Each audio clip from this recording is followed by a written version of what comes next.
By the way, Tuesday is a very important holiday here. It's May the 4th. So it's May the 4th be with you. And I'll actually be giving a talk. Excuse me, my grandmaster is on the phone. Oh, so well, excuse me for a moment. Give him the URL. We'd love to have him here. But I'll be giving a talk at South Norfolk Lodge, which is in not our district, but a neighboring city. And the master asked me to give a talk. He said, I'm doing something about Star Wars because it's on May the 4th. And I said, oh, that'd be great. He said, so can you give us a paper on Star Wars and tie it to Masonry? And I was like, sure, I love a challenge. So I've got Michael Jerzabek, Chris, coming to Lodge Hope of Karachi on Tuesday to talk about. Michael Jerzabek's coming to Lodge Hope of Karachi on Tuesday evening to talk about Star Wars and Freemasonry again, because May the 4th, Yep. So I managed to write up something that's, I think it's pretty good. It just sort of compares symbolism with the two. I'm sure if it's good, if it's close enough, it'll offend some people. You know, like I talk about, instead of the Holy Saints John, we have the Holy Saints George. Lucas, the creator, and Luke Skywalker, or the Holy Saints Luke, rather. George Lucas, the creator, and Luke Skywalker, the hero. And I'm sure that's going to tick off somebody. So I guess I'm doing it right. It treads on toes, but it was fun. I mean, it actually brings up Star Wars and all that, but it actually makes you think about all of the bits from the lectures, you know. So it actually kind of reinforces the lectures. If you think about it, it is Masonic education because I bring up the pillars and, you know, charcoal and clay and all the other things, starry deck heavens. And so I'm bringing them entertained. What's that? It will keep them entertained. Oh, I think it'll give them something to moan about, since they've not been in lodge to tut about the standard of ritual. Well, I don't know what else he has planned, but it should be it should fit in well with the theme for the evening. So I'm looking forward to it. First lodge I've been to, I think I went to my annual. I think that's the last thing I went to in person. So, and May the 15th, Virginia Research Lodge is actually meeting in person again for the first time since August. So first time in person since February of last year. So we missed 4 meetings in a year. It sucks. So that's that. I was reminded the other night, Chris, that because I'm still the master of a research lodge and we should only do 1 year. And so it's 4 meetings, 3 lectures and installation. And with our weekly lecture series, I've now done 20 years worth of mastership equivalent in the lodge. Hence the grey hairs. You should definitely get points, yes. Yeah. You're leveling up even if you're not in lodge. Well, like I mentioned, it's Grand Commandery this weekend, so we might have a few guys at that. So, but I don't know. It's still early, though, is it not? 10 minutes to 3. Yeah. I usually get a few of you all, about 4 or 5 people are coming in the first minute or so, and then we just kind of sit around and do this nonsense until 10, and so. Anyway, yeah, I'm going to keep doing these every week until I run out of speakers or get too much going on where I can't do it. I mean, it's kind of fun. It's like I sit down and run. In fact, Gordon, you're speaking coming up in May, are you not? Or yeah, I think so. Yep. So it's like I fill up the calendar a bit and then I slack off. And then it's like I realize, okay, this week is the last speaker I have booked. So I need to hurry up and go beat the bush. Yeah, I know that feeling. Can you let me share my screen, Chris? Please. Oh, do I need to give permissions? Let me see. Yeah, go ahead. This is what I work from for Lodge Hope. It's a rolling diary. Okay. So I moved from that over onto the full lecture list. So I'm 4 weeks ahead just now, and I've got 2 booked in. So I've got Shelby booked in. Right. The one that you did for you. You're taking all my guys. Yeah, you had and Moses. But it's I've got them on the eve of the anniversary, the 80th anniversary of the resistance movement. Cool. So I like I've got them that. And then I moved them over onto this one, and That's just this list. Can you see the new list now? I still see the first one you showed. Okay, I need to stop share and then share again. And and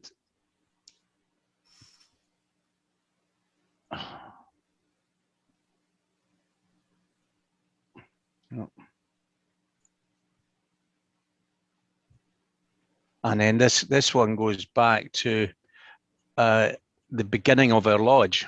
Oh, wow. Okay. So from when we were reponed in November 1988, we've got the full thing, 3-4 meetings a year. And then when we get to 2020, our Zoom meeting started 23rd of March. So I think we were the first to do Zoom lecture meetings. In the UK anyway, and others have followed, and then we've got 60 odd over right the way through. So, and so I just moved them from one list to the other.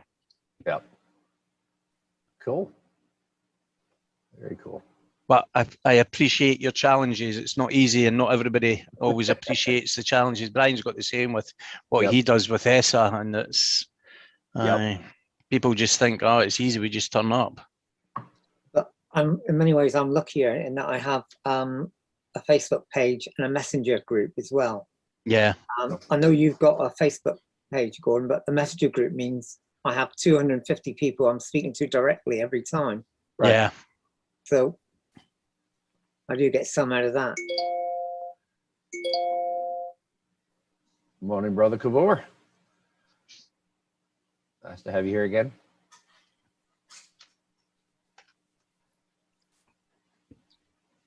I think I've got someone here who's going about to try and get me to join the Illuminati. Oh, yes. Game on. Fools. Morning, Brother Kavor. You're muted.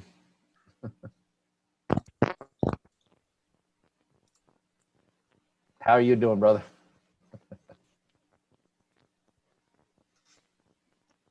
No, still can't hear you.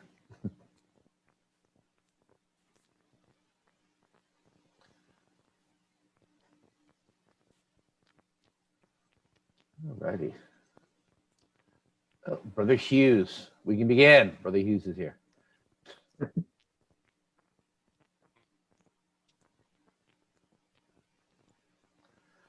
Morning, John. How are you? Hi, John. Good day. How are we? All right. Good to see you.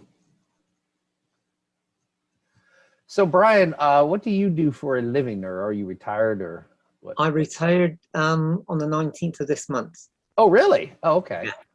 So I was a civil servant, but now I'm going mad, taking all sorts of courses I'm laying my hands on, so I'm going to be some use in the community.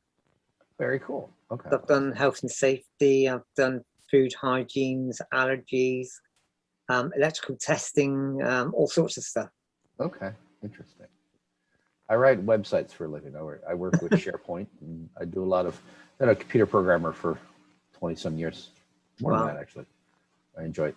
I like taking the stuff I learn that I get paid to learn and then go build live websites and other things and reapply it.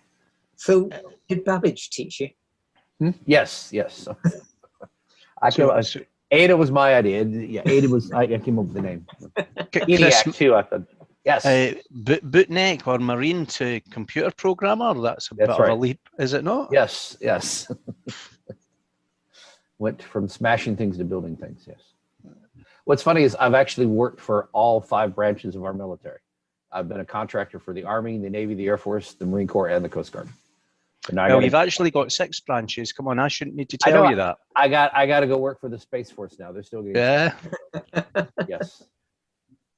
Well, I can't help it if they add things. But yeah, I've done government contracting most of my career. So that's a lot of fun. I feel like I'm more useful now to the military than ever was when I was in. I was completely replaceable when I was in. So what about you, Gordon? What do you do? I'm head of fundraising for Poppy Head of Fundraising and Learning for Poppy Scotland. Okay. That's one of our veterans organisations. Yep. So part of the Royal British Legion group in the UK. So Okay. Very cool. the Guardian of the Poppy in Scotland. Right. Interesting. Hence the flag behind me. Yeah, I see it. I've heard about it. I hear about it. I think you mentioned, other people have mentioned it. I've seen here about it. So getting the word out anyway. A friend of mine from our lodge or our valley actually went up to Supreme Council and was the director of fundraising for the Supreme Council for the Southern Jurisdiction for a while. He just retired from that. Another friend of mine is in charge of recruiting or fundraising for House of the Temple. He'll be Grand Master in a few years. I know him in Dimiter, and he's head of fundraising for the House of the Temple. So we had a Dimiter event a couple years ago. My son joined, and he gave us a tour of the whole place, and it's like, that's kind of cool. I knew him when he was just a snot-nosed state master councilor when I was in Dimiter. Yep, we are definitely game on here. This guy's asked me, well, I received a message that he sent me last week. It's going to be the one about the grants from the US government. Oh, yes. Here we go. No, what's that? No, please. Tell me. Morning, brother. A day. Good morning. How are you doing? Good. How are you doing today? Good.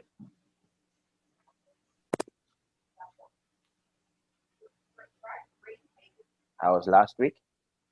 Terrible, but a total of 3 people. I ended up calling it after about 10 minutes. We just didn't have, I don't know what it was. So I couldn't make it because we had a grand chapter at our meeting. So right.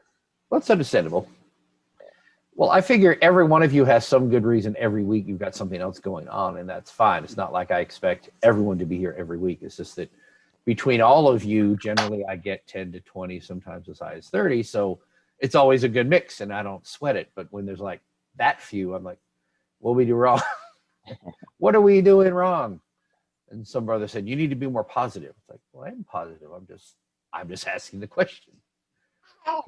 If it's, I mean, really, if it's the topic, then we won't do that topic. If it's just of other events, that's fine. But I don't know. I'm just trying to always improve this. You know, I don't want to do the same thing every week. I want to make it better and get feedback. And, you know, we have over 1,000 people on the mailing list for the research paper. We have over 1,500, I think, now in our Facebook group. And I've never got more than 30 people in a Zoom meeting. So I don't quite get, it's not that we don't make it available. I mean, Brian puts stuff up there all the time for events and Zoom meetings. I put up stuff. We host stuff. So I don't know. I guess some people like to belong to the group and that's it. I don't know. Seems like some things you can't really go. There are some websites, some of the groups, you know, Brian, the Winding Stairs and Proud to be a Freemason. I don't know which of those, how much of these you guys are on, but it's like they get a lot of chatter and it's all just nonsense, like points in, points out. Stupid stuff. And 100 people will comment. And then I'll put in something like, okay, you want something good here? And I throw some question out there and nothing. So it's like, well, I've tried to get discussions going on our Facebook, you know, on the Research Lodge Facebook group, but it's like, I'll put content there all the time.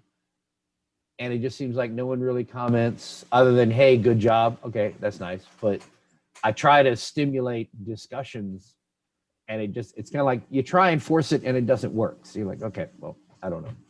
I don't know what it takes. I'd love it if our group was just a constant discussion about, you know, like I post a paper and people come on and comment on the paper and say, okay, here's what I got from that, and kind of get more out of it rather than, you know, I don't mind just providing the content because I got plenty of it, but I'm just wondering if there's a way I can make it better, make it more interactive, get people more, get some back and forth going on, you know, because we do get good discussions going here in the, you know, in the Zoom meeting. There's plenty of discussion here.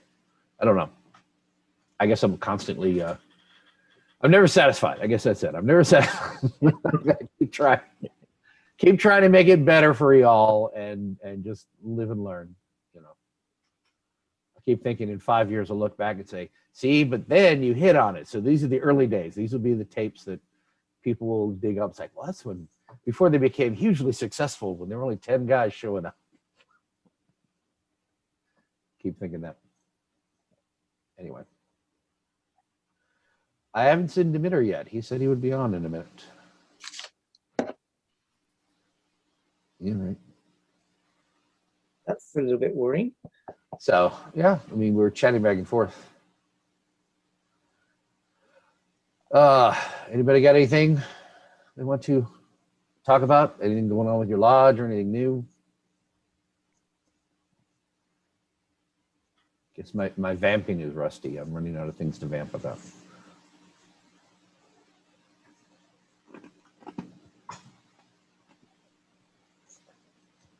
Anyone?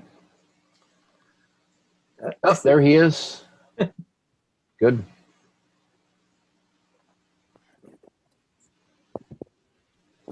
Dimiter, hello, mate. Good morning, brother Dimiter. Dimiter? Dimiter? Good. Need to unmute. Good morning, Brother Christopher. Good morning, Brian. Good morning, brothers from Virginia and elsewhere. How are you? It's morning at your side. It's evening at my side. Yes. Hi. We're in the midst of our Easter. It's tomorrow. Right. Yeah, we were talking about that. Hi. So is that Orthodox? Is that what it is? So it's, or why is it? Because we just had Easter a couple weeks ago.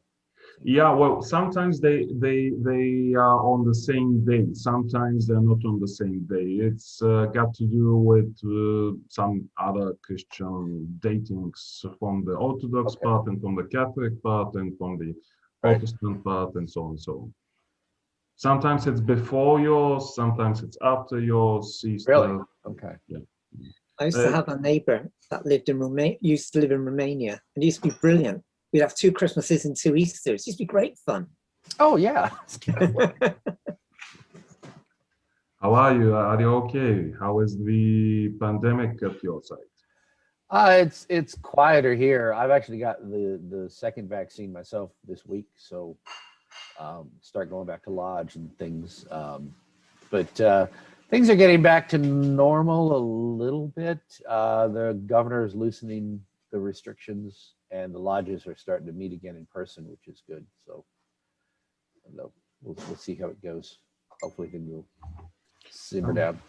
That's good. I'm just going to send the link to Plamen Mateev, the most worshipful immediate past Grandmaster, because he said that he wants to join. Okay, by all means. Just a second.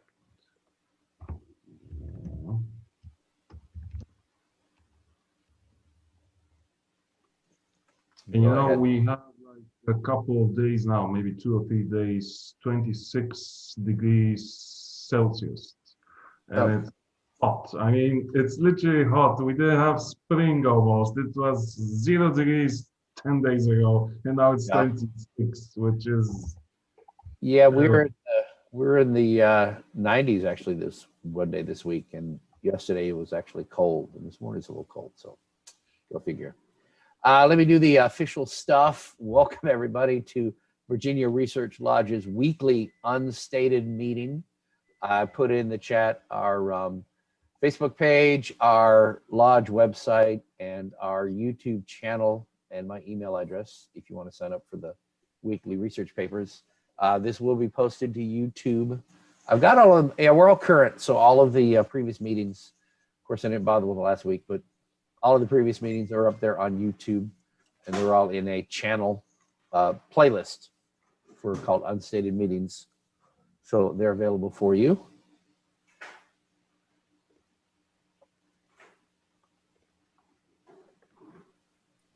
Hello, Plamen. Morning, brother Plamen. Need to unmute. Good morning. Good morning. Well, actually, it's good afternoon. Yes, good afternoon. Good afternoon to everybody but a day.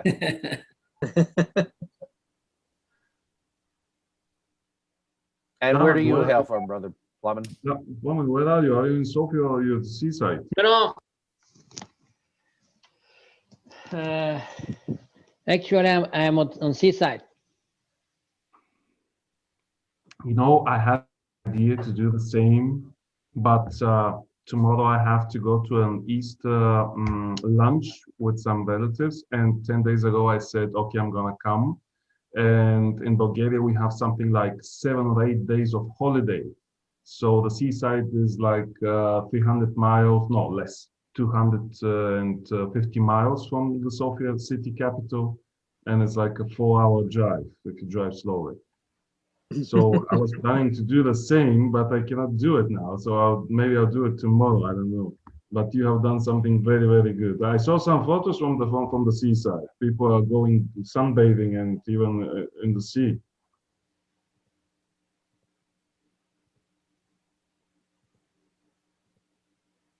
Okay. Cool. All right. Well, we're about 8 after. I don't know if anyone else is coming, so I'm going to go ahead since the chat. Normally, there's more chatter at this point. I don't know what it is, Brian. Everybody's just tired. I don't know. I'm not vamping as much as I used to. So, Brother Dimiter, I'm going to go ahead and let you introduce yourself, and you can go ahead and begin your presentation when you're ready. Thank you very much, Brother Christopher, and thank you for having me in the Research Lodge of Virginia, 1777. I was even obliged to say yes when you invited me. And after it was also it was communicated to me with Brother Brian from UGLE. Thank you, sir. Thank you very much, Brother Brian, for this also. Now, this is meant to be always the history of Freemasonry in Bulgaria. We try to promote it as a representation, a brief historical representation of what has happened for the past 200 years in Bulgaria, in the territory of Bulgaria, and what Grand Lodges there used to be, what Grand Lodges there are currently. And we do it together with the immediate past Grand Master, Brother Plamen Mateev, the most worshipful brother. We do this in order not to have speculations what has happened 100 years ago or 10 years ago. This is 6 or 7 years of in-depth analysis, in-depth studies in our historical archives, and we try to make it a bit brief. So now I would like to share my screen just to put the presentation up. Okay. Here we go. And show. Yep. Okay. As you see, this is going to be a presentation of the brief history of Freemasonry in Bulgaria. When I say brief history, I don't only mean the presentation itself is going to be brief. The current status of Freemasonship, of Freemasonry as a whole in Bulgaria is very, very young. We don't have even 30 years of active Freemasonry going on in the Republic of Bulgaria.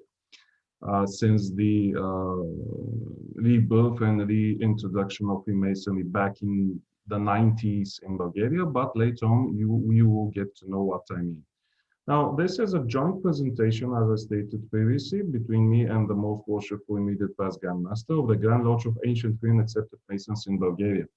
Now, the Grand Lodge of Ancient Free and Accepted Masons in Bulgaria is the first regularly installed Grand Lodge in the jurisdiction of Bulgaria, and this was done on the September the 20th and September 21st, 1997 by the United Grand Lodges of Germany, and most precisely by the GLAFAM of Germany and the American Canadian Grand Lodge of Germany. These were the Grand Lodges to which we owe our gratitude and to which we always mention with high and duly respect for what they did for the Bulgarian Brotherhood, for the Bulgarian Freemasonry, for the resurrection of something that was put to a halt, put to a pause in the beginning of the times of communism in the late 1940s.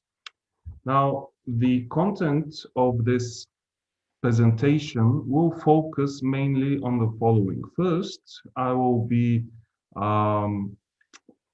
explaining briefly what is the history of Bulgaria. Now, this is something very tricky. I've tried to make it on one slide, 1300 years of history, to put it in one slide. I think I was able to do this together with Brother Plamen in a very nice way. So you'll see it in a moment. The second item, which we will go into, is why do we find Freemasonry attractive? In terms of the esoteric teachings, the philosophies that we used to have, or we still have, in the territory of Bulgaria, in the Bulgarian society. I will explain mostly about Bogomilism and Dunovism. The third item, which is composed of three sub-items, is the three significant time frames of Freemasonic endeavors in Bulgaria. I'm going to explain the first sub-item, which will be prior to the liberation of Bulgaria, meaning 18th, 19th century. After the liberation of the Kingdom of Bulgaria, meaning late 19th century to the halfway through the 20th century. And the resurrection, the rebirth, the reintroduction of Freemasonry after the fall of communism, which happened 2 years ago. Now, the fourth item on our agenda will be the problematic situations that we had in the Bulgarian Freemasonry in the years 1992 to 2015. What were the facts, what happened, and what is the up-to-date current status quo. The fifth item will be the activities in favor of the Bergen and the Bulgarian social society and the people in the world as a whole. Item number 6 will be the 4 Grand Lodges that are part of the National United Grand Lodges Association, in which the Grand Lodge of Ancient Free and Accepted Masons in Bulgaria is a founding member, as also most of the lodges, I would say all of them, officially and non-officially, have been derived from the Grand Lodge of Ancient Free and Accepted Masons in Bulgaria during the years. But later on during this presentation, there will be some schematics, historical review of what happened. Item number 7 will be a Q&A, and item number 8, reference, gratitude, and contacts. Now, before I proceed with what time do I have on my side? How many minutes do I have? As long as you need. What do you think you need? Okay, I'll be brief then. Okay. We generally run these meetings generally run about an hour and a half to 2 hours, depending on how much people want to chatter, but the presentations are generally at least 15, 20 minutes, but they can go 40 minutes. I've had them go an hour before, but everybody was really interested, so they were fine. So okay, anywhere in there is fine. You can ask any question at any time. I'll be happy to shed some light on the questions that may arise, and I hope you find this presentation interesting to the height to which we find it interesting for us as Masons, not only as Bulgarians, but as Masons. Now, we proceed with item number 1, the brief history of the Bulgarian states. Why I say states? Because we had 3 states on this territory. We had the first Bulgarian state, the second Bulgarian state, and the third Bulgarian state. This, as I said previously, is an attempt to squeeze 1300 years of history in one PowerPoint slide. Now, in the first official mention to which currently we are obliged to work on is the year 681. This is when there was a treaty between our first Bulgarian state, what we call officially the state at that time, was formed and had a document signed with a neighbor state in this region. And from that moment on, we had the first Bulgarian state. In 864, meaning something like 160, 180 years later, we had the Orthodox Christianity introduced, and also later in the years, we had the two Bulgarian alphabets produced in Bulgaria, the Glagolitic and the Syllabic alphabets. You know, these Latin type, should I put it, ununderstandable, non-Cyrillic and non-Glagolitic speaking people and readers and so on, is called Bulgarian alphabet unofficially. So these were times during which in the first Bulgarian state we had Christianity introduced in order not to be barbarians. Back then there was a lot of chatter, a lot of debate whether to have Islam, whether to have Christianity, what type of Christianity, to have the Roman Christianity or to have the Orthodox Christianity. For many political and economic reasons, the state at that time chose to introduce and also impose with fearful instruments the official religion to be the Orthodox Christianity of the first Bulgarian state. Now, in the years 1018, 1185, we had a little pause of the Bulgarian state. The Bulgarian state ceased to exist during those years, 160, 170 years, because the Byzantine Empire, which was our neighbor, during one of the numerous wars we had between Bulgaria and the Byzantines, they overcame our state. So they ruled over our state for almost 2 centuries. Now, in 1185, we had an uprising, one of the many uprisings, and we managed to form the second Bulgarian state, which lasted until 1422. The official date to which most Bulgarians are now connected is 1396, but the last part of the Bulgarian state which disappeared after the Turks came, the Ottomans came to Europe and overran our state was 1422. They officially wiped out the second Bulgarian state. Now, this is interesting because the second Bulgarian state in numerous journals, in numerous historical records is referred to as the Bulgarian Empire at that time, because there were maybe 2 or 3 empires in the European region, big states which were called empires. Almost 5 centuries later, 440, 450 years, we had during one of the numerous Turkish-Russian wars, we had the liberation of Bulgaria during the war of 1876-1879.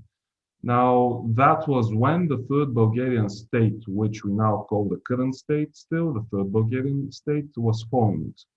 In 1885, we had the so-called unification with the leftover territory of Eastern Romania, because when the third Bulgarian state was formed, we had 2 states, basically. One was the Principality of Bulgaria, something like the Kingdom of Bulgaria, should I put it more correctly, and the Eastern Romania, that was something like an autonomous region in the Turkish Empire.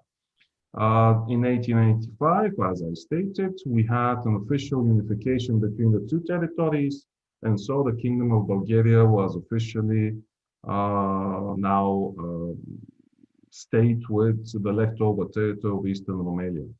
In 1903, we had the independence of Bulgaria.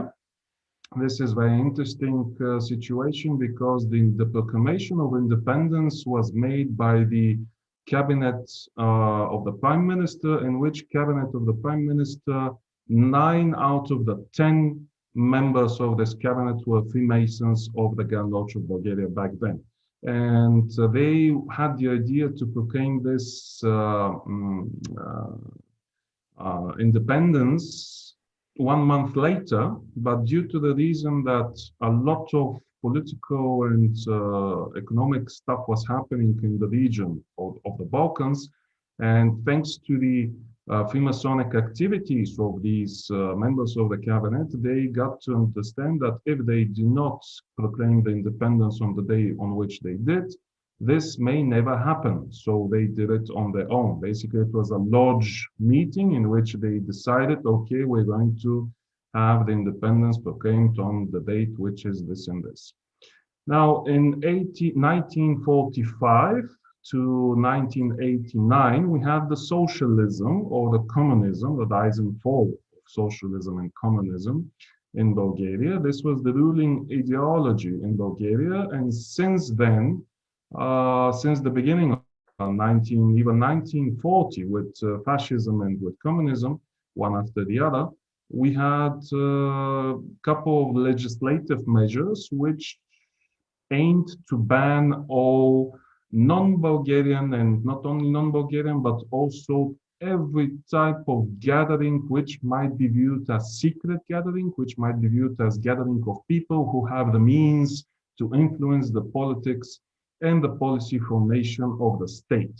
Basically, the measure was to ban Rotary clubs, to ban Freemasonic lodges, to ban everything that is not under the auspices and not under the control, 100% control of the state. During fascism, the Nazi time of Europe, and afterwards during communism. Later in 1989, we have the fall of the Bergen Wall. Basically, the domino effect came to us also. A couple of hours later after the Bergen Wall fall, we had our 10th of November, so-called, in which we had the change of our system, or the beginning of the reform of communist Bulgaria to democratic and capitalistic in economic sense Bulgaria. And 15 years later, on April the 2nd, with an official ceremony, we joined the North Atlantic Treaty Organization. Now, 2 years and a half almost later, on the 1st of January 2007, we joined the European Union, and we were back in the European family of the states, which were the ones that formed Europe, what it is until now, from many, many centuries ago. Now, as I stated in the beginning, this is just an attempt to squeeze 1300 years of history. Did I do well? I don't know. I hope so. Now, the next item. During these 1,300 years, we had a lot of teachings, a lot of philosophies. You know, Bulgaria is in a region which we call one of the biggest crossroads in the world. The Balkan Peninsula, the bridge between 3 continents, should I say, or even 4 continents sometimes, but mainly the 3 continents of Europe, Africa, and Asia, mainly between this was one of the places in which we had most of the crusades coming in and coming forward to Jerusalem. And this was one of the places where we had the Silk Road going through. This was one of the most economically, in economic sense of the word, valued trade routes. So a lot of history, a lot of influence, a lot of different types of cultures, different civilizations moved through, or even settled, or even were formed on this territory. I'll give you an example which many of the brothers like when they come to this region, or not only in this region. We have more than 6,000 years of knowledge how to make wine. 6,000 years of winemaking in this region. 6,000 years of grapes being produced in the land, in the soil, and how to do wine from these grapes. Anyways, so it is not a surprise that we had some teachings and some the formation of some esoteric philosophical studies being formed. One of them was called Bogomilism. Bogomilism was a Christian neo-Gnostic or dualist sect founded in the First Bulgarian Empire by the priest Bogomil during the reign of Tsar Peter I in the 10th century. The Bogomils called for a return to what they considered to be early spiritual teaching, rejecting the ecclesiastical hierarchy and later the movement spread quickly in the Balkans, gradually expanding throughout the Byzantine Empire, later reaching Kievan Rus, Bosnia, Dalmatia, Serbia, France, mainly the Qatar region. Why did this happen? This happened because in the 10th century, that means almost 150 years later, after the so-called imposing of the newly officially adopted doctrine to have the Orthodox Christian religion was made as a state legislation. You had to be a Christian. You cannot be anything else. This was the official religion. So these guys, coming from a lot of different types of Christianity and prior to Christianity teachings, they started the idea that there should not be a church in terms of hall, in terms of a place to worship, in terms of the temple, because they stated in Bogomilism that the temple is within you. You are the temple, and the Holy Spirit is everywhere, and you do not need and you're not obliged to sponsor any temple in terms of financial wise, to give them material belongings, or even to be in some kind of hierarchy, because God Himself Almighty is everywhere and He is part of you and you're part of Him. Now, this was contradictory to the official doctrine that was to build churches, to build a lot of other monuments, in terms to unite the nation through religion. We had the imposing of this religion in order to unite the different types of tribes and different types of ethnicities that we had in our first Bulgarian Empire. So the state started prosecuting these guys. And these guys started fleeing the state. They started going to Kievanus, Bosnia, Dalmatia, Serbia, Italy, France, the Catars, where they joined a lot of other different teachings, different studies, and even they started some of their own. This is just to give you a brief idea what is Bogomilism. There will be another in-depth analysis, in-depth presentation on Bogomilism during this year, but later for this. The second idea, now coming 10 centuries later, Bogomilism is in the 10th century. In the 20th century, we have the so-called Dunovism. Dunovism comes from the name of the founder of this idea, Peter Dunov, who calls Dunovism the Universal White Brotherhood, as this is a religious movement founded in Bulgaria in the early 20th century and established in France in the 1937. Now, the group of the people who are part of the Universal White Brotherhood propose that Christian esotericism is characterized by a number of practices, including prayer, meditation, breathing exercises, yoga of nutrition, and panevrytmi. One of the most popular type of images that you may see when you put in the Universal White Brotherhood in Google is that you see the type of meditation, breathing exercise, and dancing in different and various of the kind natural sites around the world, mainly in Bulgaria, in one of the Bulgarian mountains, in Rila mountains, so-called, and you'll see a lot of interesting stuff there. Now, as you see, 10 centuries, 1,000 years, a whole millennia is not something which can stop the idea, stop the ability, or even stop the seeking of light, the seeking of knowledge of the Bulgarian people and all those that live in the territory of Bulgaria or in the region on the Balkan Peninsula. This is why we put in Bogomilism and Dunovism as one of the two most proficiently, should I say, or even popular in these ages philosophies that were spread and came into existence from Bulgaria and from the Bulgarian people. So I briefly now move to the 3 significant time frames of Freemasonic endeavors in Bulgaria. As I stated, the Bulgarian people always want to use the ability to learn, to understand the world they live in, to understand their surroundings. Now, Freemasonry for Bulgarians is a way for progress, personal progress, social progress, national progress, universal progress. From a comedy point of view, sometimes more personal, which is not good, but anyways, there are people and people.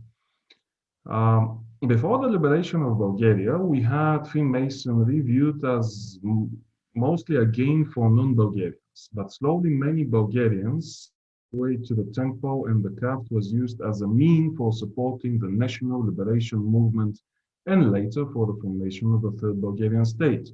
This was true not only for Bulgaria, the not liberated Bulgaria. This was true also for Serbia. This was true also for Romania. This was true also for Greece. This was true for almost all the states on the Balkans, which were part of the Ottoman or the Turkish Empire. Freemasonry, through its secrecy, through its secret instruments, through its knowledge, through its interconnections, through its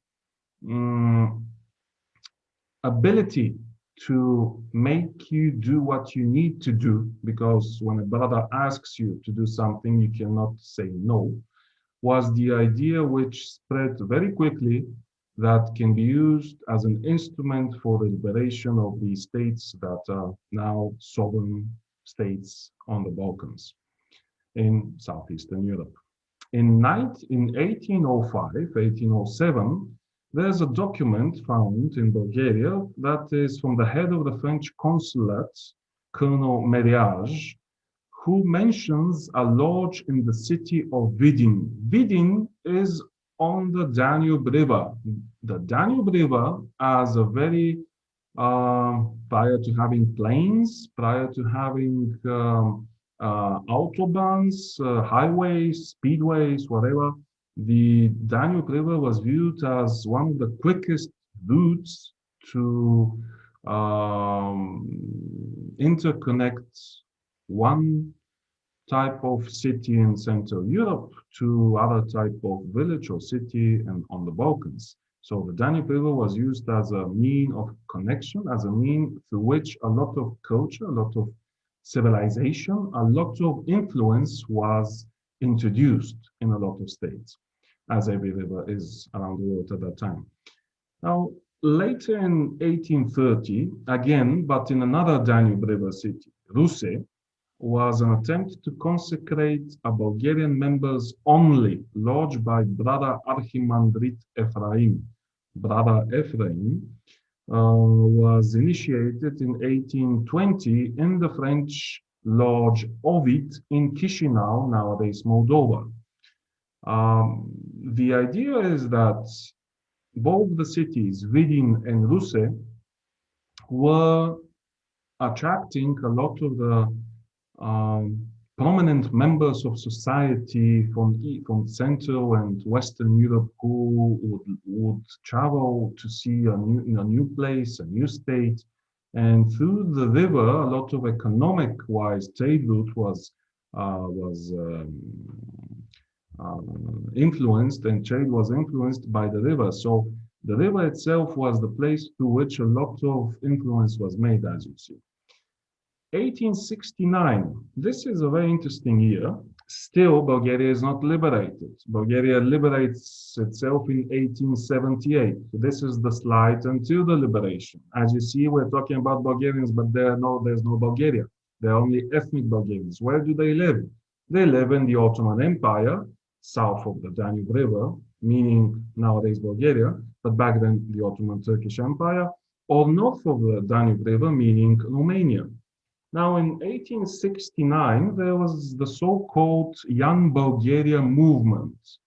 Young Bulgaria is something like a twin brother, like a mirror of young Italy, of young Turkey, of young Greece. Basically, an economic and political movement for the liberation or for the change of the political system of this and that state. Bulgaria had its own Young Bulgaria prior to having Bulgaria itself as a state. Where did that happen? Of course, not in the Turkish Empire. It happened in Romania, as well as the Bulgarian Literary Society in Brila. Now, the Bulgarian Literary Society in Brila is the official name of a Masonic lodge in the city of Brăila, which is in Romania, and it was founded by only Bulgarian members, ethnic Bulgarians, who made this lodge. It was called Bulgarian Literary Society. But later on, it reformed itself and reconstructed itself to be named Bulgarian Academy of Sciences, as this can be viewed even today. We have the Bulgarian Academy of Sciences, which was formed back then in 1869 as the Bulgarian Literary Society. So Freemasonry influenced not only the idea of knowledge to be spread, of light to be shed upon different matters of the living of the people. Freemasonry started the reconstruction of the state, of the society itself, to many of the non-governmental organizations, because there was no government back then of Bulgaria, since there was no state of Bulgaria, through the non-profit activities, through the idea to spread knowledge, through the idea to reform the political society, through the idea to reform the economic society, through the idea to gain knowledge upon what is happening. So up to the 1878, this year to which I once again will repeat is the year in which we have the liberation of Bulgaria, many prominent ethnic Bulgarians were initiated in different lodges in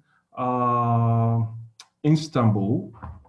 I put Constantinople due to other reasons, not any Masonic or anyways, this is a mistake. It should be Istanbul, Bucharest, Leipzig, Paris, Odessa, and other cities and other places around Europe and the region.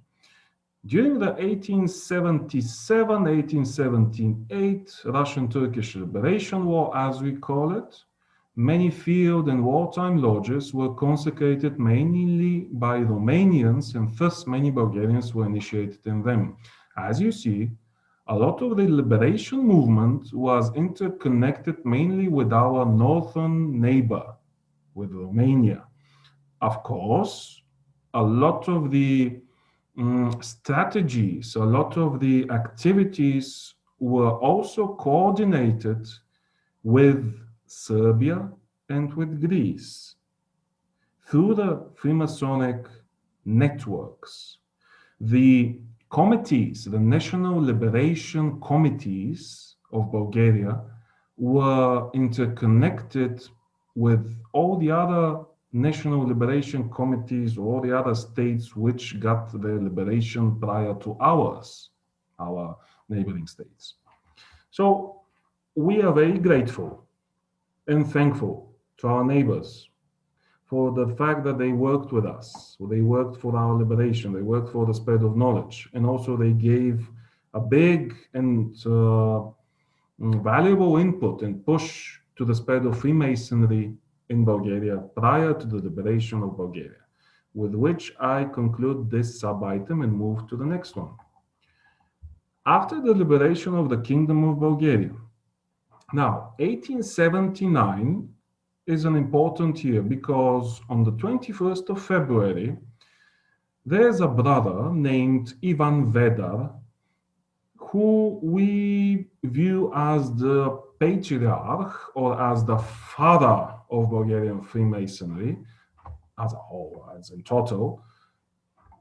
He leads and guarantees for 3 Bulgarians from the city of Ruse and leads them to the city of Bucharest, where in the Heliopolis Lodge they are initiated. Later, there are 3 more, and thus 3 plus 3 plus 1 makes 7. Now, having 7 Bulgarian Master Masons is a valuable time, a valuable opportunity. On the 20th of March, the Grand Orient of Lusitania, Portugal, but officially it's the Grand Orient of Lusitania, the oldest obedience, Freemasonic obedience in Portugal, confirms the documents for the installation of a regular lodge in Bulgaria. And in February 18th, the next year, 1880, with a delegation from Romania, present during the installation, the Balkan-style lodge was consecrated with the registered number 134 and patent 1831-134 of March 31st, 1879, with the worshipful master, Brother Ivan Vedar. Now, 4 years later, 1884, lodges from Ruse, Danube River City, Svistov, Danube River City, Bucharest, capital of Romania, 40 kilometers north of the Danube River City, consecrating Varna, city on the Black Sea coast. Plamen, how long is the travel from Ruse to Varna? I think 100 kilometers or something, even less. Okay, maybe you don't hear me. They consecrate in Varna the Grand Lodge of Bulgaria, recognized by the Grand Symbolic Lodge of France. The Grand Lodge of Bulgaria had a very short period of active life as the Portuguese lodges. However, in 1885, the Lodge Brotherhood initiated the founding of the Bulgarian Red Cross. Now, why do we mention now the Bulgarian Red Cross? Why do we talk about very, very short period of life, of active life? For some reason, we don't know yet what is the reason. Our archives don't say still nothing. We're still looking into that. The Portuguese, the ones from the Grand Orient of Lusitania, and the Grand Symbolic Lodge of France, lodges, they, for some reason, they started their active life and then they stopped their active life. We don't know why. There is, of course, another brother, past Grand Master of the Grand Lodge of Bulgaria, another Grand Lodge which derived from us in 2010. He explains more in depth and more in details what happened with the Grand Lodge of Bulgaria during that time. But to this day, we don't know what exactly happened with these lodges. But continuing on with what Freemasonry did for the Bulgarian social society is the fact that in Lodge Brotherhood, during a lodge meeting, there was the idea to construct, to initiate the founding of the Bulgarian Red Cross. There's also another idea in another lodge, which came into existence to what we know now as the Sofia University, the alma mater, or so-called mother of education, mother of knowledge of the Bulgarian social society until today. The oldest university in Bulgaria was also initiated during a debate in a lodge, in a Freemasonic lodge. Until 1913, no lodge was active. And in 1913, 1916, during these 3 years, there was a new lodge formed. It was called Zarya. Zarya in Bulgarian, if we translate it into English, means illumination, like a firework going up, illumination. With the registered number 463 and the Grand Lodge of France. And in 1917, now this is important, the Grand Symbolic Lodge of Bulgaria was formed and gained worldwide recognition instantly. When you talk about Freemasonic law, Grand Lodges in Bulgaria in terms of history, officially we stick to the year 1917. We don't go back to the other Grand Lodges or other types of lodges that we had, constituent lodges that were part of Lusitania or part of the Grand Symbolic Lodge or the Grand Lodge of Bulgaria that was recognized, or so on and so on. We stick to 1917 because this was the official entity which gathered the elite, the administrative, economic, political, cultural, and educational elite of the liberated and newly formed Third Bulgarian state. 1917, meaning something like not 50 years after the liberation. Since 1917 until 1940, mainly 23 years, we now have more active life of Freemasonry and Lodge. We have 24 years now. These guys back then, these brothers, changed Bulgaria. We had a lot of things being done through Freemasonry. We had a lot of factories, a lot of buildings, a lot of universities, a lot of education facilities for schools, for colleges, for a lot of sports activities.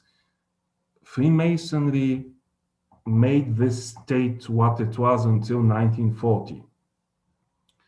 In 1933, Rotary International was introduced in Bulgaria thanks to a decision in a lodge meeting to bring in the biggest humanitarian organization worldwide that was formed in 1905. We brought it in Bulgaria in 1933. Now, in 1939, 1940, during the Second World War, there was a lot of activities to try to align the Bulgarian state together with the Nazi German state in terms of not to piss off the Germans, should I put it more politically correct. One of these activities was to introduce legislation with which the state banned Freemasonry. I said it earlier, I'm saying it again. But not only Freemasonry, it banned Rotary Club, it banned even some types of education facilities, it banned sport facilities, sport clubs, it banned a lot of stuff.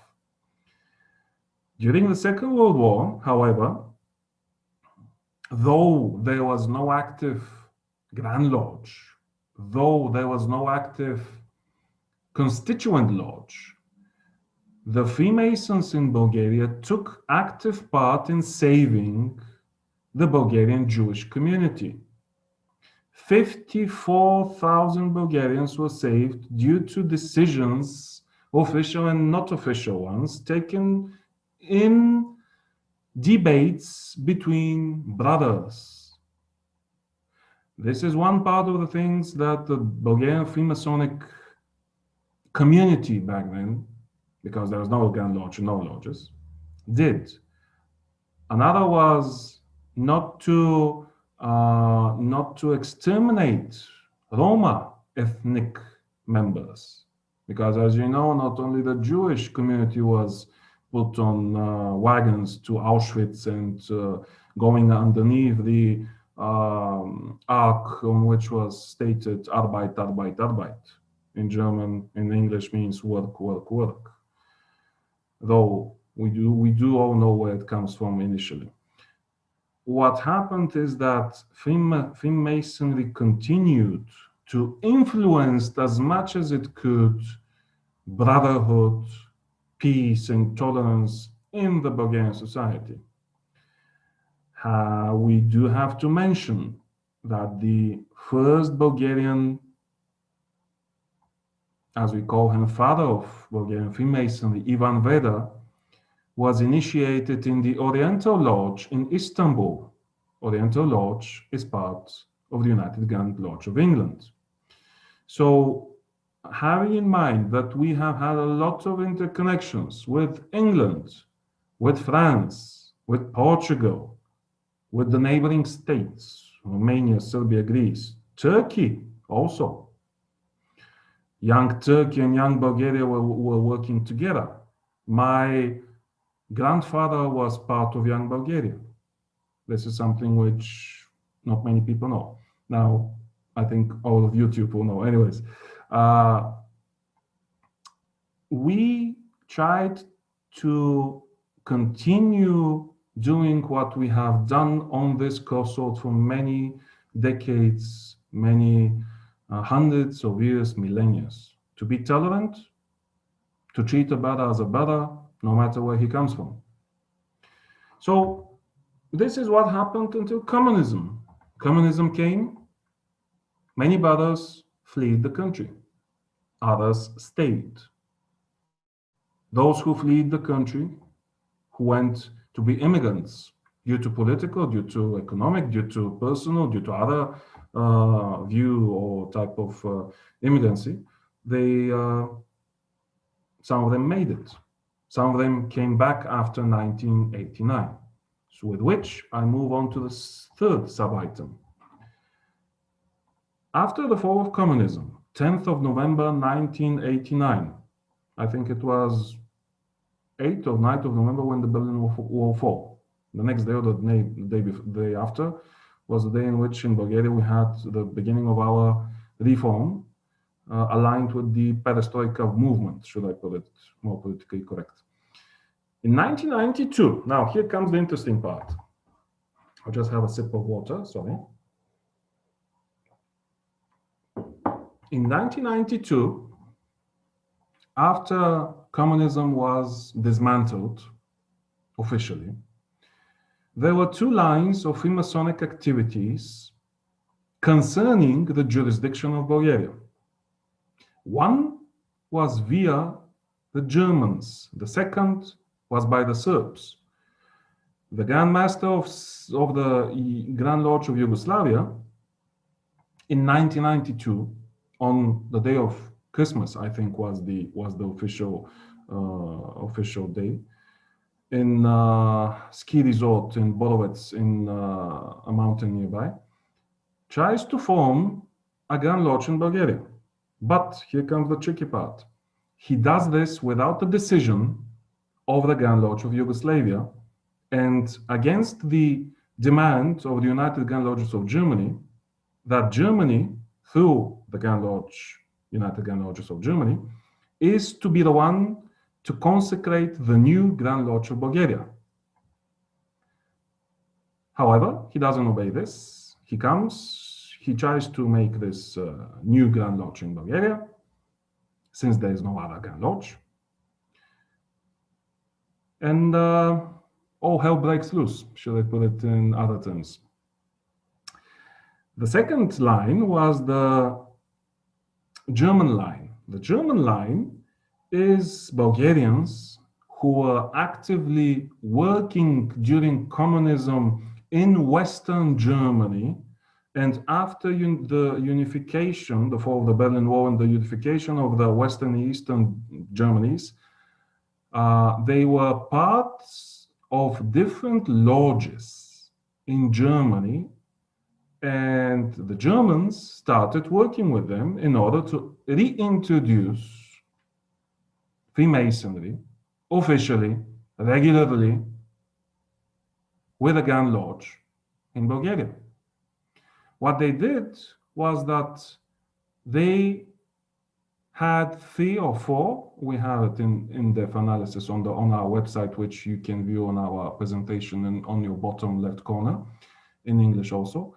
So the Germans, they consecrated 3 or 4 constituent lodges with Bulgarian names, with almost 100% Bulgarian members in them, and they started working in the orient of Sofia, the capital city of Bulgaria, and they started building builders.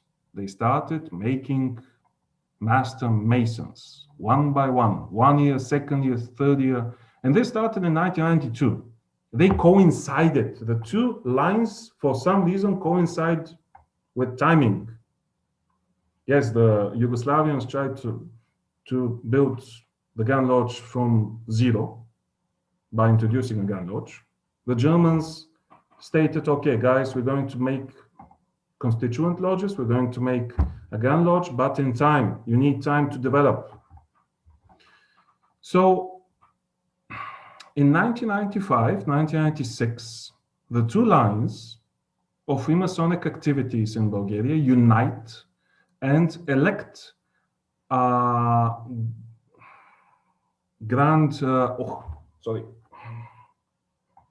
They elect a board of grand officers and the Grand Master, Brother Ivan Stavrev, for the consecration and formation of a regular Grand Lodge of Bulgaria.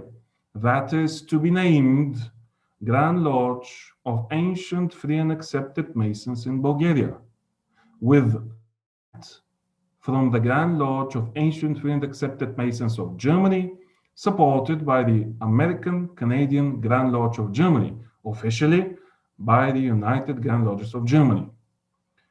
Our name to be AFAM stems from the idea that the AFAM Lodge of Germany will be the one to introduce the light, will be the one to install, to consecrate our Grand Lodge.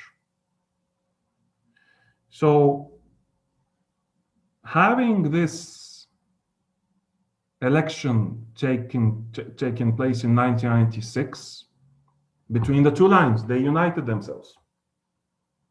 Of course, from 70, 80 brothers who united themselves, there were 3 who didn't want to unite. They went out. They didn't want to be part of this idea.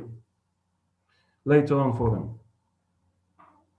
So the most worshipful Grand Master of the Grand Lodge of Bulgaria, that is to be regularly installed as GLAFAM in Bulgaria by the Germans, started the process of education together with the Germans, of implementation of all the activities that build up until the day 20th, 21st and 22nd of September 1997. The Grand Lodge of Ancient, Free and Accepted Masons in Bulgaria was consecrated. The first Grand Master is installed, the Most Worshipful Brother Ivan Stavrev. The ritual is presided by the Most Worshipful Brother Rainer J. Schicke, Grand Master of the United Grand Lodges of Germany, and Most Worshipful Brother Klaus Hornefer, Grand Master of the Grand Lodge of Ancient, Free and Accepted Masons of Germany. Official delegations on this festive 2 days were brothers from Germany, Austria, Italy, and Greece. This is how the Grand Lodge of Ancient, Free and Accepted Masons in Bulgaria was formed, consecrated, and I'm a proud member of this obedience. No other Grand Lodge in Bulgaria until 1997 exists. This is the first regularly installed Grand Lodge. There is no other Grand Lodge in Bulgaria. Now, we move on to the problematic situations from 1992 until 2015. Because I can talk a lot of history about what we have done, but the Brotherhood. I don't want to speak only about the Grand Lodge of Ancient Free and Accepted Masons, but as a whole, the Brotherhood. But that will be just self-advertisement. We have our website, we have a YouTube channel, we have Facebook. You can go online, put in GLAFAM in Bulgaria, and you get to understand what we have done. The Freemasonic activities in Bulgaria and Freemasonry evolves in different directions, sadly sometimes. In 1992, as I mentioned, the Yugoslavian GM, without the decision of the Grand Lodge of Yugoslavia and against the view of the United Grand Lodges of Germany, tries to form a Grand Lodge in Bulgaria. This attempt, officially, with a document, was declared as highly irregular by the United Grand Lodges of Germany. Later on, when we were consecrated in 1997, we have also video in our video archive, which is public. We have the Most Worshipful Brother Klaus Hornefer and Rainer J. Schicke. They both state that there is no other Grand Lodge in Bulgaria and that this attempt was irregular. In 1994-1995, the unsuccessful attempt and irregular actions further on by some members sparked debates on, and due to other non-Masonic actions, at a grand meeting of the Yugoslav line, as I stated, two lines. The Yugoslav line was tried to form a Grand Lodge of Bulgaria, which was irregular. 3 members from the lodges in Bulgaria are excluded from their membership. Basically, they don't obey the idea to unite with the Germans, and they say, okay, we're going to not be part of this. However, due to their non-Masonic conduct, they were excluded. And with this, the unification with the German line was a fact. In 1987, GOAFM in Bulgaria was consecrated, as I stated on the previous slide. Now, what happened with these 3 guys? In 1995, 1997, the 3 excluded members form a same name entity. Prior to September 21st, 1997, we were called Grand Lodge in Bulgaria, or of in Bulgarian language is tricky, it's almost the same. But these guys, they do the same name entity. If we were in, they were off. Or if they were off, we were in. Grand Lodge in Bulgaria, for example, is us until 21st of September 1997. And they were Grand Lodge of Bulgaria. But this was just a non-governmental organization. Anybody can make a non-governmental organization. Though in our case, we were legitimately organized and we made the official legislative procedure, the official procedure for registration as a gathering of 3 Masonic, not lodges. This is from the time prior to communism. There was this law which stated that we have to be a gathering of Freemasonic, okay, I'll say lodges, but it's not the lodges in the English language. So we were by the book. But these guys made a non-governmental organization with the same name as ours, almost the same name, 1 different letter.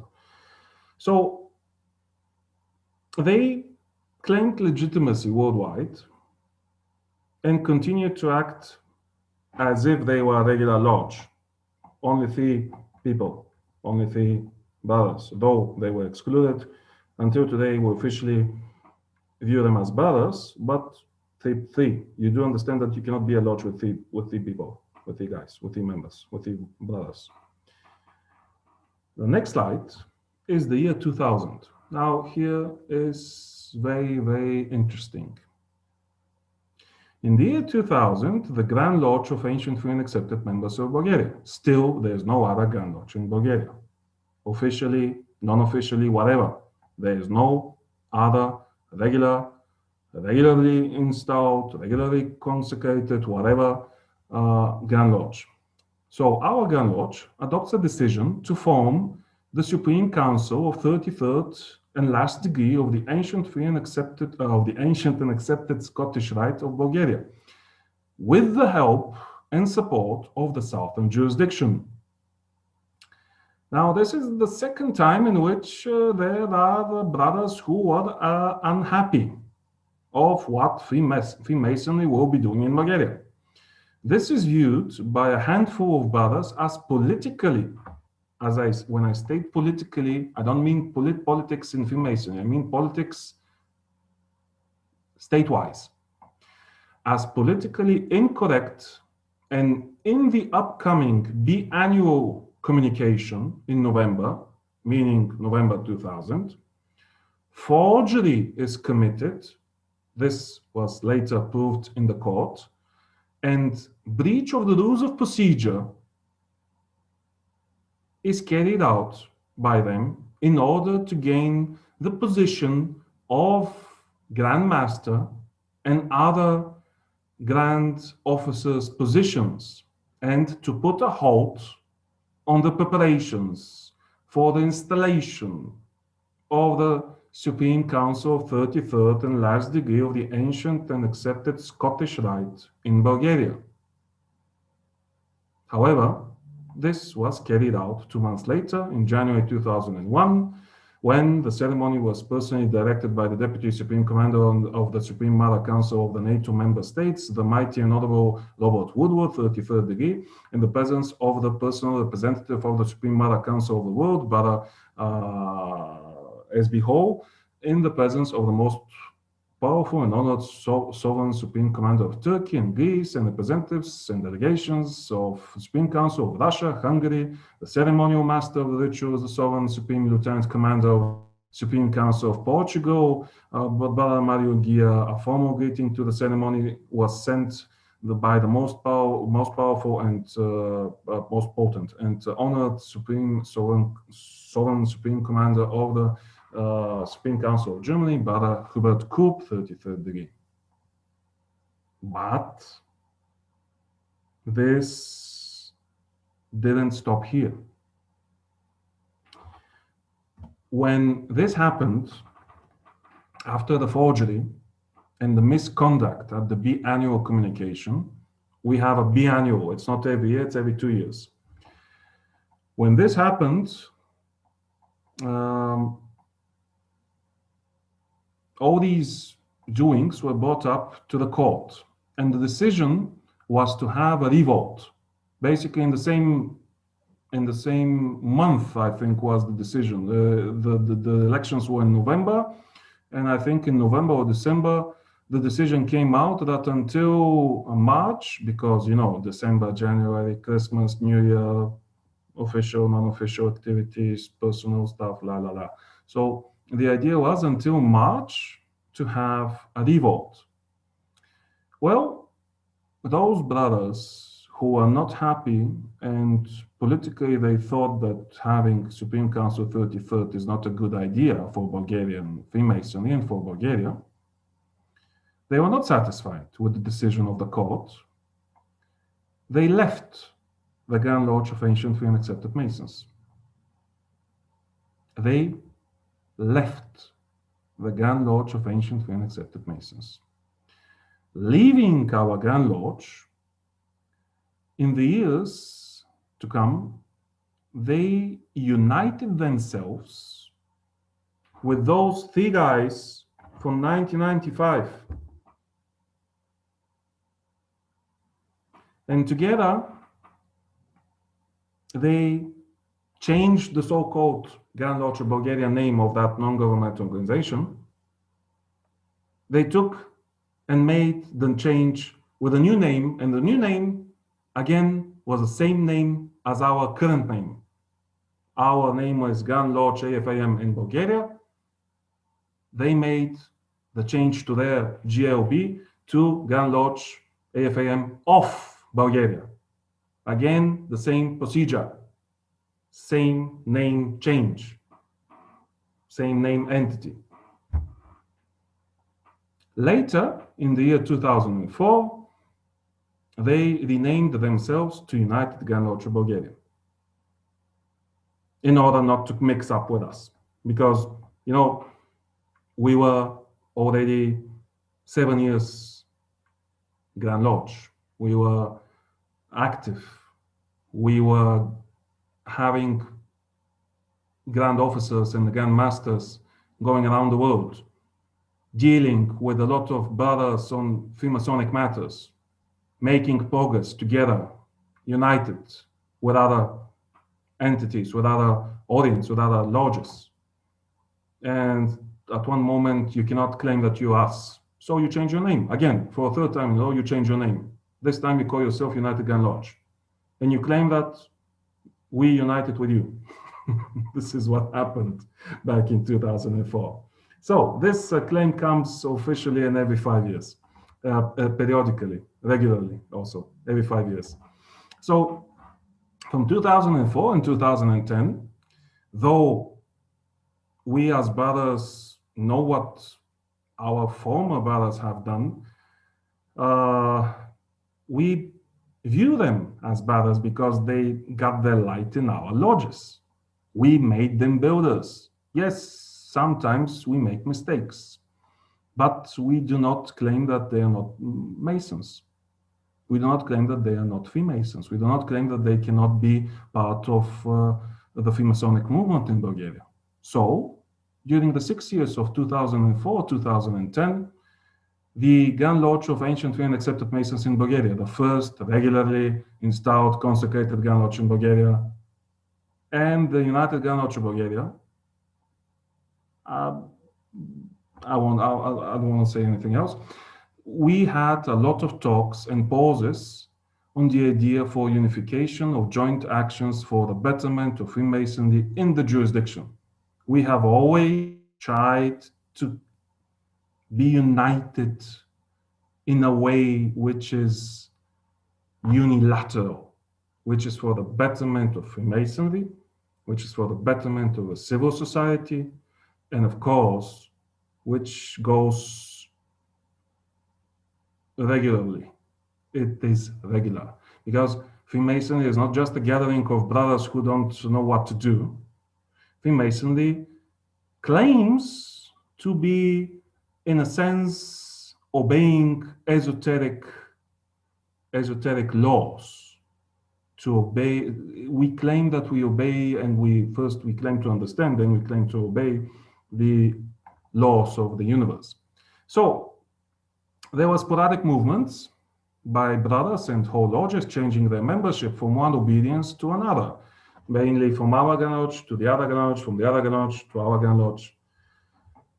The Grand Lodge of Ancient Free and Accepted Masons in Bulgaria, for many times we proposed an umbrella organization, but the United Grand Lodge never acknowledged any interest for this idea. They want to be just one lodge and that's it. You do understand that we didn't have one lodge 100 years ago. We have three lodges, Grand Lodges, the Grand Lodge of Bulgaria, the Grand Symbolic Lodge of Bulgaria, and the lodges that are working part of the Portuguese Lodge, the Lusitan Grand Oriental Lodges. So this cannot happen. We are a diverse society. We need to be united in our differences, as is the European continent. So in 2010, just to back up what I just stated, on May 17th, three constituent lodges, part of the Grand Lodge of Ancient Free and Accepted Masons in Bulgaria, of us, fulfilled their Freemasonic procedure. They went by the book, basically, by our constitution, and asked for the restart and reinstallment of the Grand Lodge of Bulgaria by the Grand Lodge of France, that from 1917, to which I just mentioned a couple of slides ago. The first Grand Master of this newly restarted, not installed, but newly restarted Grand Lodge was Brother Savino Batanov, a Bulgarian national who started his Freemasonic affiliation in the United Grand Lodges of Germany. He also was a member of the Grand Lodge of Ancient Free and Accepted Masons of Bulgaria. And the installation was on the 17th of October 2010 by the Grand Lodge of France. So officially, now we have regularly two Grand Lodges installed in Bulgaria. Grand Lodge AFM in Bulgaria, Grand Lodge of France. 2010, two lodges, two Grand Lodges. We view the United Grand Lodge also as a Grand Lodge. So 3 Grand Lodges. 2013, 3 years later, I told you, we're a diverse society. We aim to be united, but sometimes we aim to unite not only by constituent lodges, but Grand Lodges themselves. There's a new Grand Lodge that came into existence. June the 6th, 2013, but as part of 4 craft lodges, split from the Grand Lodge of the Ancient Free and Accepted Masons in Bulgaria, and proclaimed that they will restore the Grand Lodge of Ancient and Accepted Scottish Rite of Bulgaria. Again, this was a Grand Lodge which was prior to the Second World War, and it existed in the Varna region. So, on October 11th, 2013, the Grand Lodge of Ancient and Accepted Scottish Rite of Bulgaria was proclaimed by the 4 craft lodges, 4 constituent lodges. The Grand Master, the first Grand Master is still, to what I know, the most worshipful brother, Nikolai Stanchev. So 2013, officially, 3 lodges, 3 or 4 lodges in total. 2014, 2015. October 2014, brothers from many constituent lodges, GOAF in Bulgaria, only from our Grand Lodge, asked for the resignation of the Grand Master, the most worshipful brother Valery Mit, due to his profane work and engagements. On December 14th, at Grand Lodge meeting, some constituent lodges voted for the unification of the UGLB. Now, I'll put a pause to what I'm reading to explain. In October 2014, our Grand Master, the most worshipful brother Valery Mitkov, he is an owner of a lot of facilities that deal with different instruments of national security. So there was a big incident in one of these facilities where a lot of people died there. For the reason that a lot of the information in the public society was that a lot of the laws, a lot of the legislation, a lot of the manuals were not in order in that facility. The brothers from the Grand Lodge asked the most worshipful brother, Valery Mitkov, to resign. We did ask him to resign. He did not resign. We viewed at our attempt for him to resign, we wanted his resignation to show to the public that he will in no way influence or try to influence the Bulgarian authorities, the investigations, and the court in its ruling. He did not resign, however. On the contrary, he was a Grand Master who came into power, who was elected and came into power in our Grand Lodge with the idea to try to influence the world, to show to the world, to show to all the Masonic obediences around the world that the GOAF in Bulgaria, our Grand Lodge, as the facts show, is the first regularly installed and still active Grand Lodge at that time. When this happened, the incident in his factory for bomb utilization, and a lot of people were killed, and it came down to the fact that a lot of manuals and a lot of measures were not met. He went totally opposite to what he came as an idea to do. He started asking the United Grand Lodge of Bulgaria to unite with them, but to unite in a way in which we cease to exist. Basically, always the United Grand Lodge of Bulgaria asks every brother, no matter where he comes from, if he comes from a Bulgarian Grand Lodge, of course, to fill in a form in which he states that he has never been a member, and to what he has been a member cannot be identified as a Freemasonic lodge. You do understand that I cannot sign that I have not been a member of the Grand Lodge of AM in Bulgaria because, and I cannot state that it's not a Grand Lodge and it's not a Masonic entity, because it is purely and solely installed by the United Grand Lodges of Germany back in 1997. So they asked us to cease to exist. On December 14th, at the Grand Lodge Grand Meeting, some constituent lodges voted for the unification with United Grand Lodge of Bulgaria. Our constitution until today states that if we are to unite with another Grand Lodge, this decision has to be carried out with a second revolt, which has to happen at the second consecutive Grand Lodge meeting. However, this did not happen. This revolt did not happen. Why did it not happen? There's a lot of information on our website.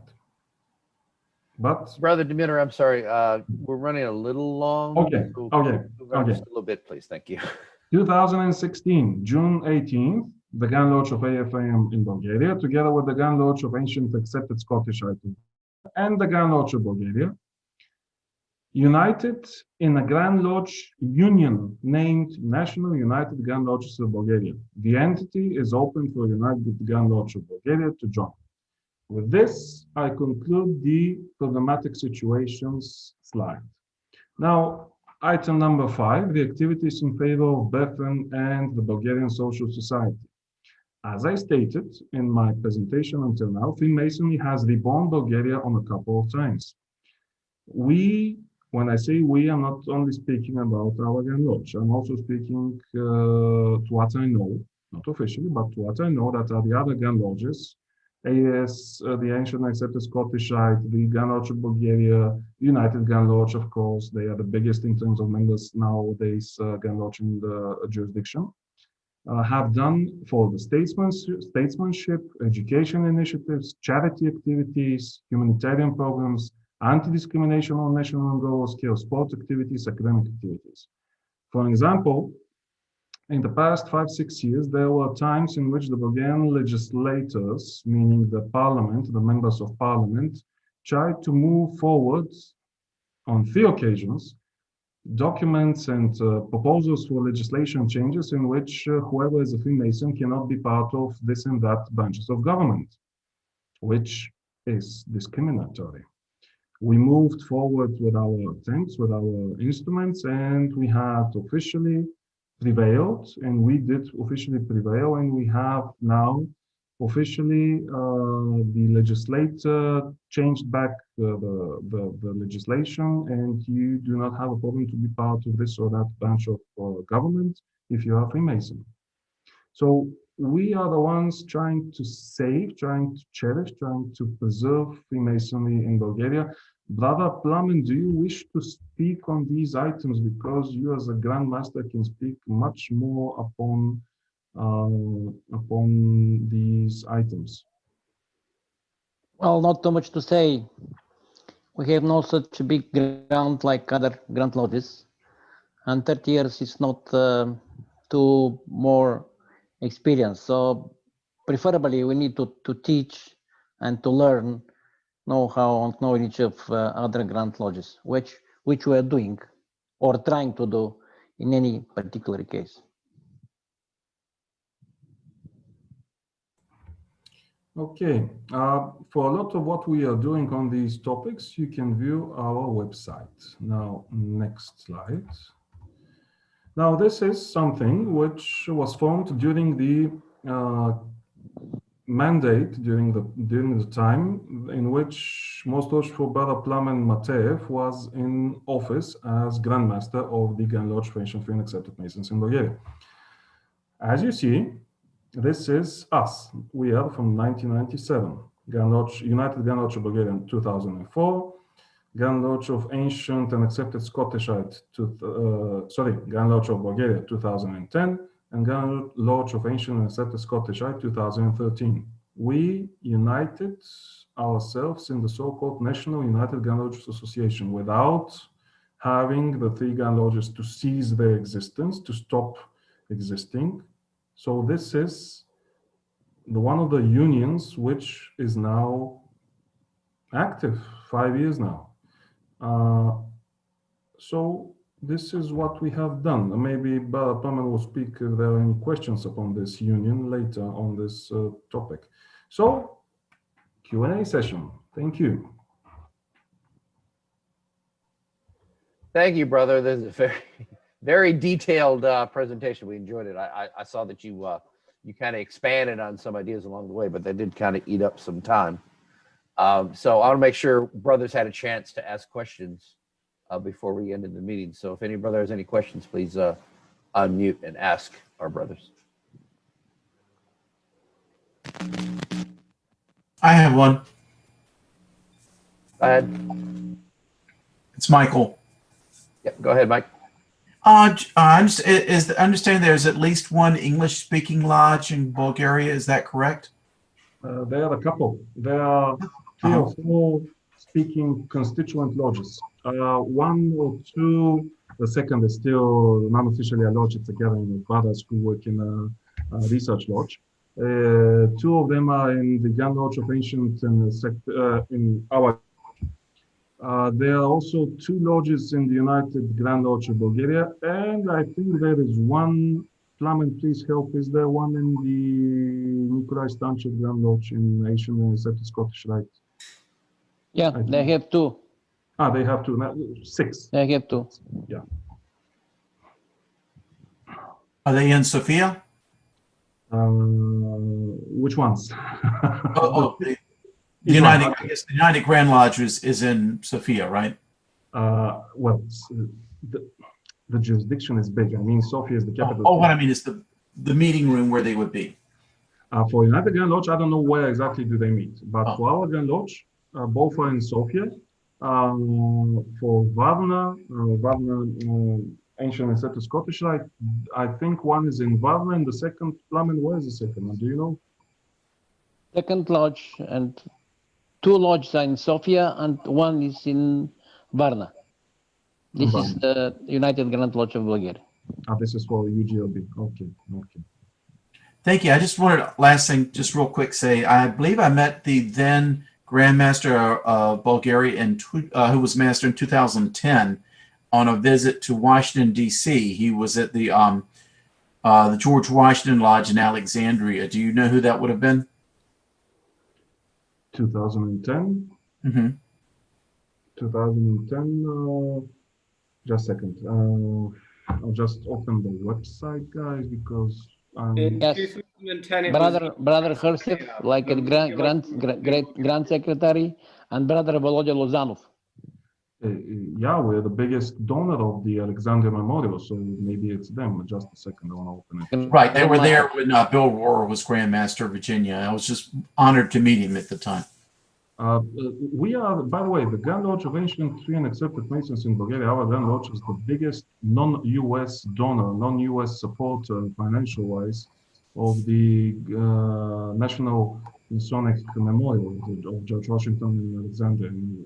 So maybe it's 2010. Just a second. Yeah, it's Volodya Lozanov. Yeah, he was in. Volodya Lozanov and Emil Hersef. Yeah. So, Where's my Zoom? Okay, here it is. I'm just gonna share this screen for a second, if you let me. Go ahead. Here it is. Yeah. So it should be Volodya Lozanov because he was back then in cabinet, and here's a Grand Millennium Architect of the so-called. It's a position official. It's a certificate which he has from the National Masonic Memorial, because National Masonic Memorial, George Washington National Masonic Memorial, as I stated, we are the biggest non-US supporter. I think here it is. Yeah, Volodya Lozanov, Millennium Architect. Yeah, here it is. Yeah, you can see it on Very nice. the page. Yeah, and here's a lot of other stuff we're doing for that. Brother Lee, did you have a question? no, it wasn't a question. It's just we have, being in Poland, we have quite strong ties with what I thought was the regular Grand Lodge in Bulgaria, being the United Grand Lodge of Bulgaria, and the only one that we are in amity with through UGLE. And the Grand Master that you just stated from 2010 is not the Grand Master that was the Grand Master of the Lodge at that time. I will check my facts before I criticize or accuse, but Well, I think he's saying the his name United was Grand Igor. Lodge. We had a delegation to the consecration of Enigma 2 years ago, and it's not the Grand Lodge that you're talking about. Right. The United Grand Lodge is the one that had split off. He's part of the Grand Lodge, AF and AM of Bulgaria. And the United Grand Lodge was the one that was a a splinter group that are still Masons, but they formed a splinter organization.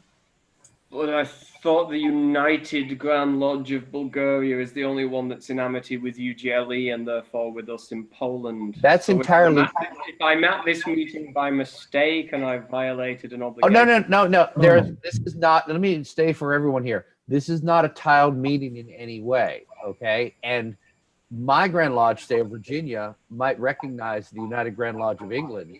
You might recognize another Grand Lodge that we don't. That's fine. We're not any kind of a tiled meeting here.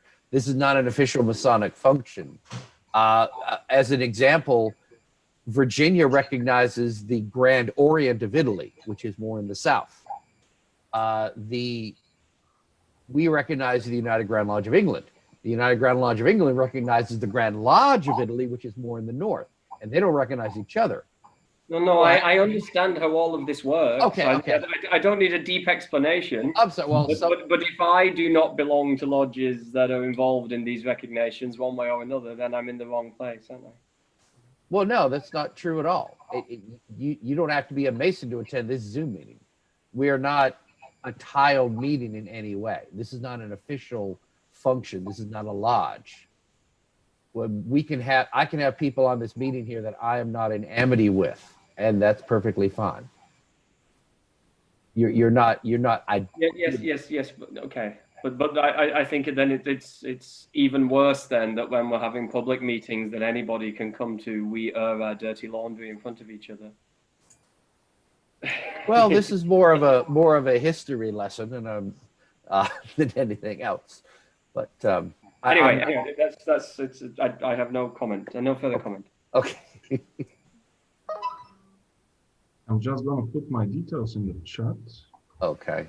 Yep. Yeah, it's common. I mean, going back to the history, I've been in the movement for like a decade now and more. Going back to the history of what has happened in our jurisdiction, of course, it's not only in our case. There are a lot of other jurisdictions in which it's the same case. I don't want to mention, but Brian knows very well what I'm talking about currently. So it's common. It's not the idea whether you're in violation or not of your bylaws or your constituent or your constitution. It's the idea that once you're a seeker, you're always a seeker. You always seek light.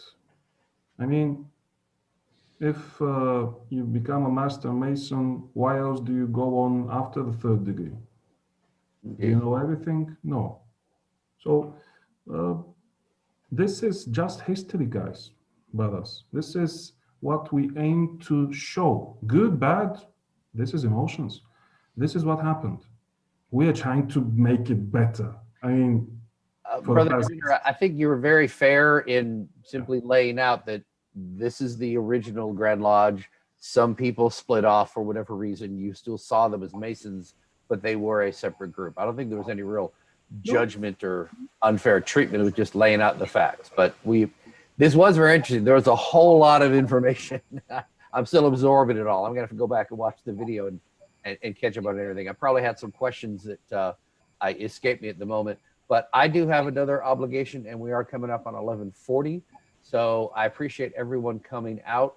I do need to wrap this up. Thank you very much for speaking. Thank you all, brothers, for attending. If you're not a member of our Facebook group, please join us. If you're interested in our weekly research papers, feel free to email me. I will be posting links on our website with all the information from the chat so people can find it there on the Facebook group page, rather. So you're welcome to come there if you want to follow up with anyone. And this will be posted to YouTube, hopefully within the week. Thank you all very much for coming. Thank you very much, Brother Christopher. And to you, to your family, to the brothers and their families from our part of the globe, be safe, be healthy, be happy, and most of all, be in harmony with yourself. Be in harmony. Easter is like in 4 hours time. I send you a lot of luck. You know, this Emperor Bonaparte used to say, bring me a person with luck and I'll conquer anything. And then they didn't bring him a person with luck for the Russians. And so we all know history, what happened back then. So thank you very much for this invitation. It was a pleasure and it was an honor to be part of this Lodge 1777's non-tiled meeting and to be able to deliver this presentation. Thank you. Thank you. All right. So long, everyone. Bye.